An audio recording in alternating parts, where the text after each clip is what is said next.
Greetings, welcome back to the Old Ways Rising Farm YouTube channel.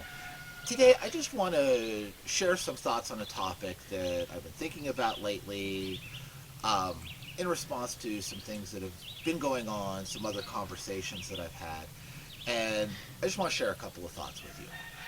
And these are on the idea of long-term planning, right?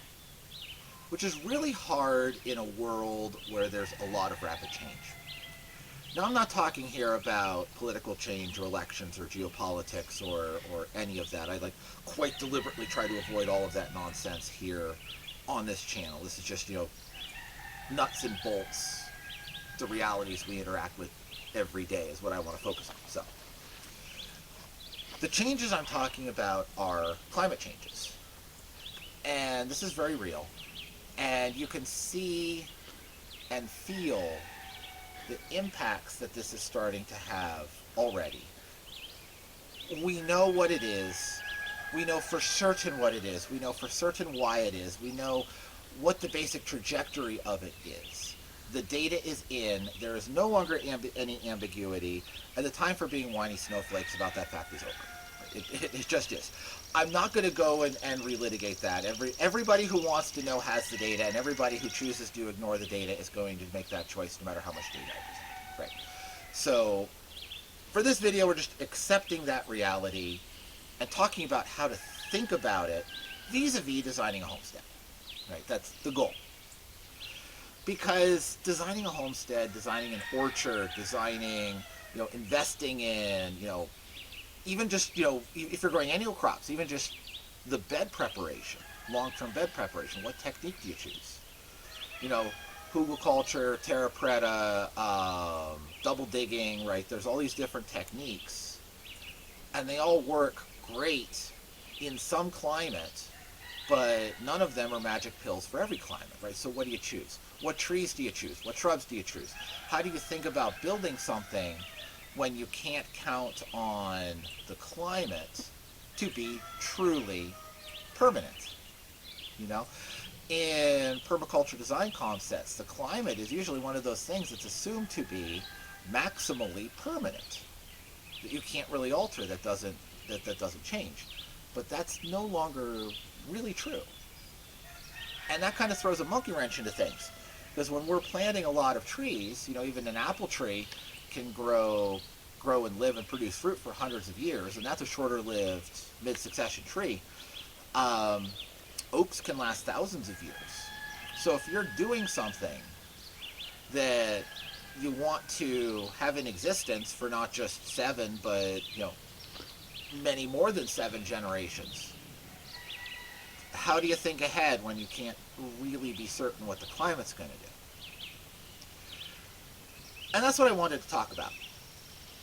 Something that we need to recognize when having this conversation is that while, yes, there are a lot of very well educated, studied experts on the realities of what are driving climate change and the modeling thereof, there's nobody alive today who has lived through a period of climate change. So at the scale of what do you do with this information, there really isn't an expert, which means that all of us watching this video, when we are elders, we will be that expert for the next generation. But we're the ones that have to learn by trial and error. Okay? And that's a responsibility. So how do we think about that? In my opinion, and this is purely opinion, I just said there's no experts, I certainly don't claim to be one after saying that, right? This is an opinion that I have, something I've been mulling over for a while. There are some things that we can do and I think should do to start thinking ahead, working ahead, and planning that type of resiliency into our systems. The first is very regional specific, and that is learn what the climate models predict for your region. What changes are you expected to see? That's really key information. But when you're processing that information, you do need to understand what a model does and doesn't do. right? Models are not literal predictions of the future, right? They are extremely complex, well thought out, expertly created computer programs which trace the path, add in new data of what's expected to happen, and then compare trajectories based on that data. Okay? So a model doesn't predict the future, but if you create the model around what has been observed in recent time, and then you feed it different contingencies, right? What happens if CO2 goes up this much, and then what happens if it goes this much, and then what happens if it doesn't go up at all, right? And you feed it these contingencies, you can run it out in, math land and see what the results are and compare those trajectories, okay? Now, all of those trajectories, whether they become literally true or not, depends on a lot on human behavior and a boatload of unknown variables. So you can't say this trajectory is exactly what will happen, but you can say, well, if we move from this path toward this path, we're moving in a certain direction. Okay? We don't really know what the destination is, but we can define where we're moving and how fast we're getting there, sort of. And that's very, very useful information. So where I live and where I have the overwhelming majority of my gardening and agricultural experience is what the locals call the Twin Tiers region, which is the northern bit of Pennsylvania along the New York border and then the southern bit of New York along the Pennsylvania border, right? Usually like the counties, the border touching counties. But if we're expanding this to just a climactic region and a biota, it would really be pretty much north of Route 80 and south of the Finger Lakes, like that blob of space.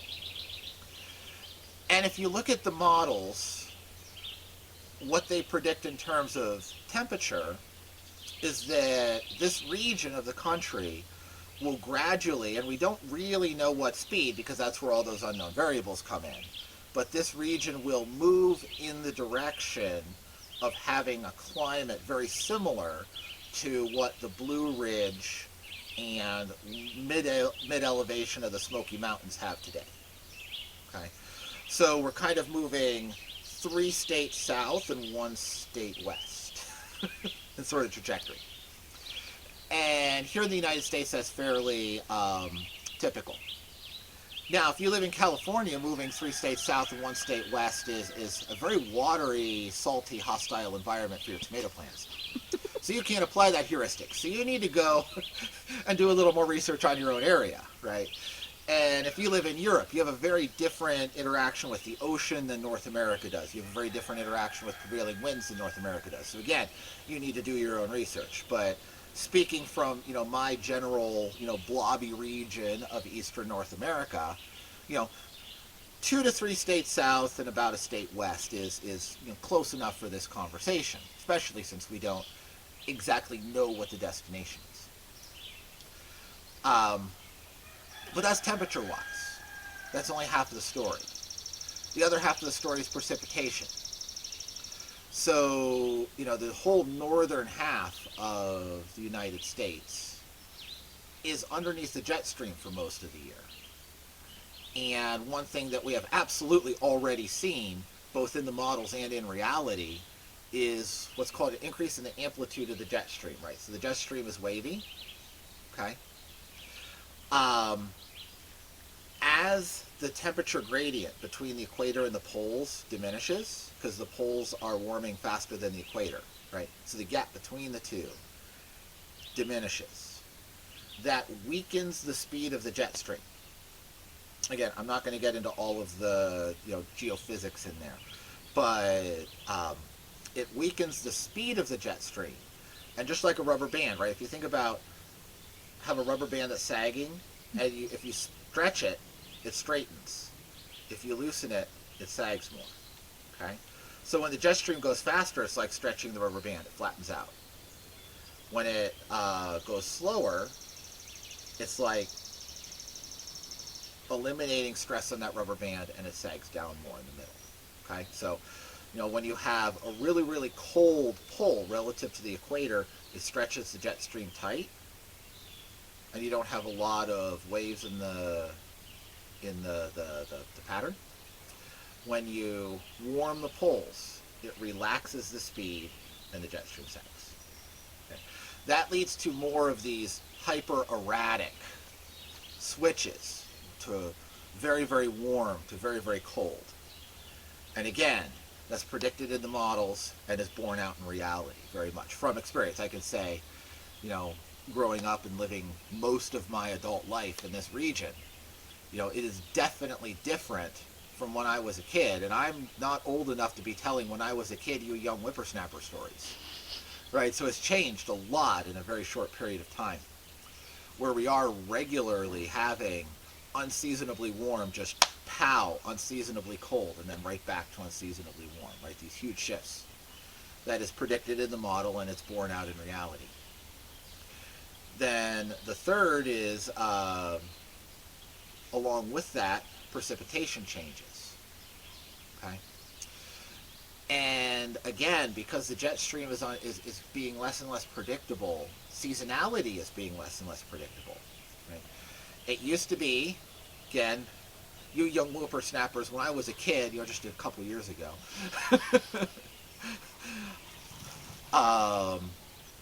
we would have a very wet spring, predictably, a very wet fall, predictably, moderately wet winter, and moderately wet summer. So, you get your big pulse of water at snow melt and early spring rains, and then again in the fall everything would get rewatered and bring the water table back up. And through summer you could count on a rain or two a week pretty much every year without fail. Now it's just swinging crazy. So we had 3 years in a row that were horrifically dry droughts for our region. And then that broke midsummer last summer, and then we had so much rain that we had an extra foot of rain from late summer last year through to this spring. And as that 9-month period of time, we had an extra foot of rain after 3 really bad droughts. The last month and a half, we've been back to dry. We were 2 inches weak of water, 2 inches shy of normal precipitation when I checked last week.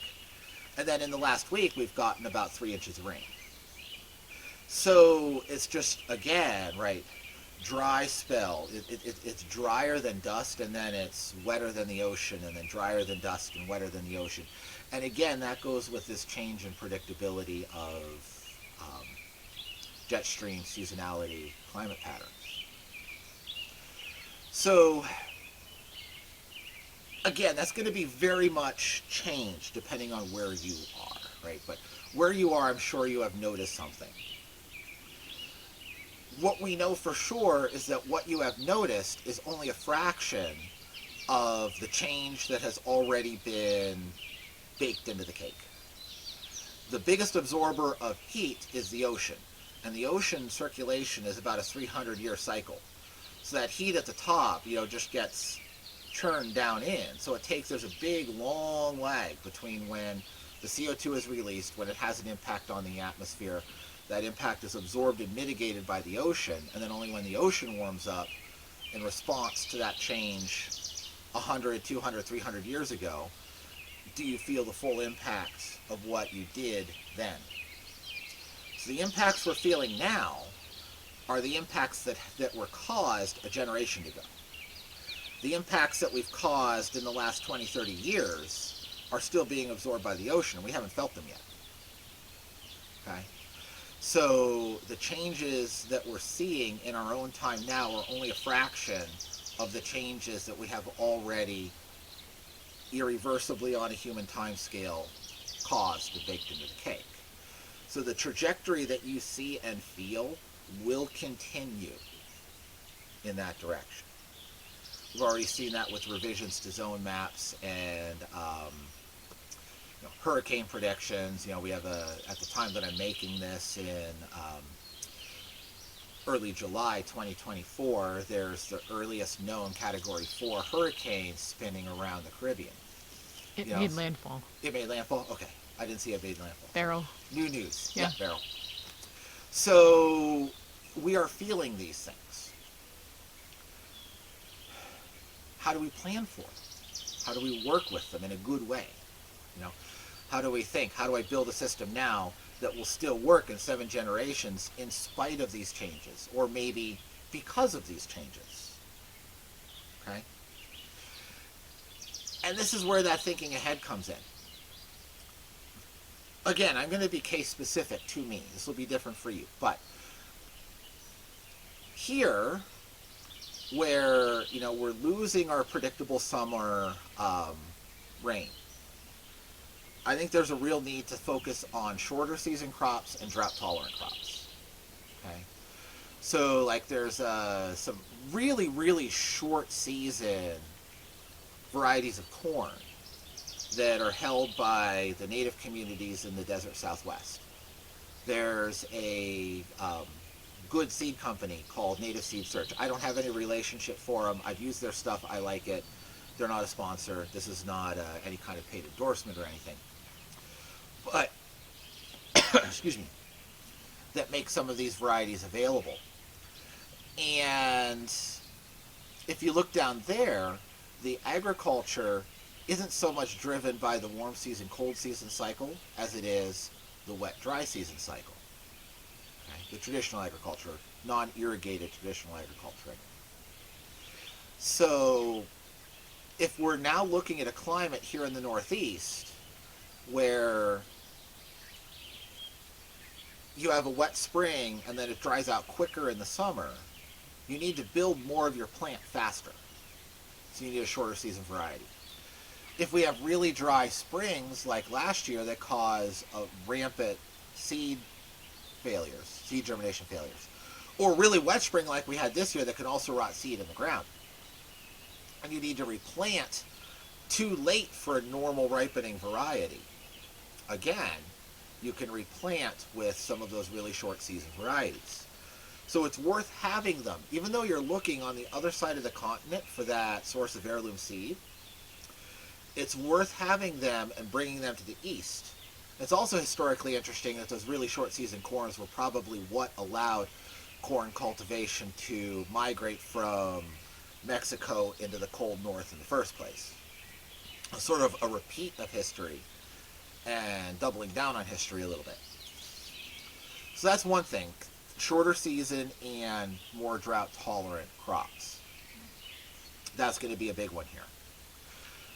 When we're looking at trees and shrubs, moving from annual to perennial agriculture is a really good idea because a tree is going to be able to have an expansive root system, a deep root system, especially when we're looking at tap-rooted trees like the nut trees. And they'll be able to get down into the water table. And even in our driest years, we still have wet months, right? So they'll be able to get down in the water table and take advantage of that residual water from those wet months in ways that an annual crop can never access. So a shift from annual to perennial is a good idea in light of these things. And then with the perennials, remember a few minutes ago I was talking about our climate is expected to look like the Blue Ridge. Well, a lot of what grows in the Blue Ridge is at least sparingly hardy with protection here. So it makes a lot of sense to go south for your seed source rather than north for your seed source. Okay? So if you're wanting to grow a chestnut oak tree, it would be better to go down to the Blue Ridge to a nursery down there that's collecting seed down there to get your seed source, because then it can grow into the warming climate as it continues, rather than going to, you know, Canada and finding the most northern, most extremely far north population of the thing. Okay.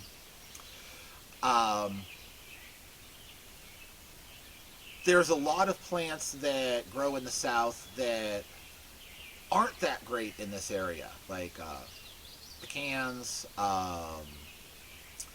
pawpaw, persimmon, that can grow in this Twin Tiers area in certain sites, but not everywhere. And there's value in building connections with people that are at the northern edge of the range of those plants, which is still well south of us, and getting the most cold hardy pecan, the most cold hardy persimmon, the most cold hardy pawpaw possible, and bringing them into this area, protecting them and nurturing them and giving them good siting so that they have a chance to survive and thrive now. Because then again, they will still have those more heat tolerant genes baked into the pie. So as the warming continues, they will become more adaptive with time, rather than again only growing the most cold hardy thing possible that will become less adaptive with time. Now obviously balance is required in this, because if you plant something that just can't thrive, it ain't gonna. So there's what we can do now today, and then 10 years from now, when there's more warming, there will be another set of things that we can do. Okay? And this is a concept in ecology called assisted migration. And it's mimicking what happened after the Ice Age, when all of the plants we know and love from New England were living down in northern Louisiana. And that was their refugia, and they migrated up the Appalachian chain with the warming. Well, now since we're causing warming at a rate much faster than what happened at the end of the Ice Age, we need to help the plants keep up where they would not otherwise keep up, right? And doing this at the level of a whole ecosystem is probably a fool's errand. But doing this at the level of your homestead with particular edible plants, particular cultigens that you want to work with, is very doable, in a way that we can help mitigate the future and work in a good way with the changes that are coming, since we know they're coming, whether we like them or not. So those are some ideas. If you have ideas about the changes that you've seen and the changes that you expect, and thoughts on how you've mitigated the changes that you've seen, how you've worked with changing conditions, I would love to hear them in the comments. Keep it civil. I'm not shy at all at deleting uncivil comments. So, right? So keep it civil, keep it nice, keep it polite. This is not a political message in any way. It is not intended to be. It's just a reality message, So keep all of the politics out of it. We're just talking about the science. So thank you for sitting with me here in my dorky glasses as I wait for replacements for the real pair I broke yesterday. Yes, I have prescription safety glasses, but I don't think it's going to hurt my nerd cred any. I hope this does spur some ideas and some conversation. I would like to hear from you, and we can exchange and share ideas. There are no experts on how to adapt this changing world, so we need to work together, share observations, experiments, and results, and then we can all learn from each other how to better adapt to an ever-changing world. That's going to be important going forward. And I also wanted to put in a quick note here. July is one of our busiest months of the year. I'm not going to get any more videos out this month. It's just not possible. But we're working on some great projects coming forward. This is just a prototype from one I'll show you. It's a little Simpson mustache point, napped in novaculite, and then filed smooth to use as a whetstone. So we're going to be talking about whetstones at length coming up. I want to get some more woodworking projects out, some more gardening things, some garden updates on some of the things we've done before. So we've got a lot coming up next month. So I hope to see you then here at Old Ways Rising.